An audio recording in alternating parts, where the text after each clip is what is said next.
বয়স্ক ভাতা, বিধবা ও স্বামী নিগৃহীতা, প্রতিবন্ধী ভাতা, শিক্ষা উপবৃত্তি এবং অনগ্রসর জনগোষ্ঠীর জীবনমান উন্নয়নে ভাতা দিতে চায় সরকার। পাশাপাশি সমাজসেবা অধিদপ্তরের বিজ্ঞপ্তি অনুযায়ী তৃতীয় লিঙ্গ, বেদে ও চা শ্রমিকদের ভাতা এবং শিক্ষা উপবৃত্তিও এই আবেদনের আওতায় রয়েছে। 2026-27 অর্থবছরের বিভিন্ন কর্মসূচির আওতায় এসব ভাতা ও শিক্ষা উপবৃত্তির জন্য আবেদন করা যাবে।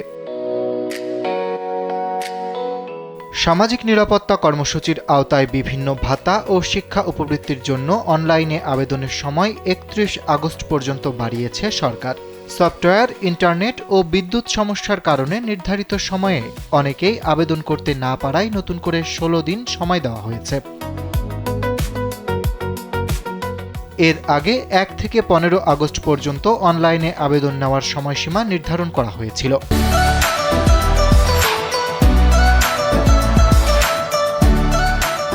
কিন্তু মাঠ পর্যায়ে কর্মকর্তা ও আবেদনকারীদের কাছ থেকে সফটওয়্যার, ইন্টারনেট ও বিদ্যুৎ সমস্যার কারণে অনেকে আবেদন করতে পারেননি বলে জানতে পারে সমাজসেবা অধিদপ্তর। এর পরিপ্রেক্ষিতে আবেদন গ্রহণের সময়সীমা আরও 16 দিন বাড়িয়ে 31 আগস্ট করা হয়েছে। ফলে নির্ধারিত যোগ্যতা থাকা ব্যক্তিরা এই সময়ের মধ্যে আবেদন করার সুযোগ পাবেন। গত 15 আগস্ট সমাজসেবা অধিদপ্তরের সামাজিক নিরাপত্তা অধিশাখা থেকে এ সংক্রান্ত বিজ্ঞপ্তি জারি করা হয়। এতে স্বাক্ষর করেন অধিদপ্তরের সামাজিক নিরাপত্তা বিভাগের পরিচালক মোহাম্মদ মোশাররফ হোসেন। যোগ্য আবেদনকারীদের সমাজসেবা অধিদপ্তরের নির্ধারিত অনলাইন প্ল্যাটফর্মে আবেদন করতে হবে।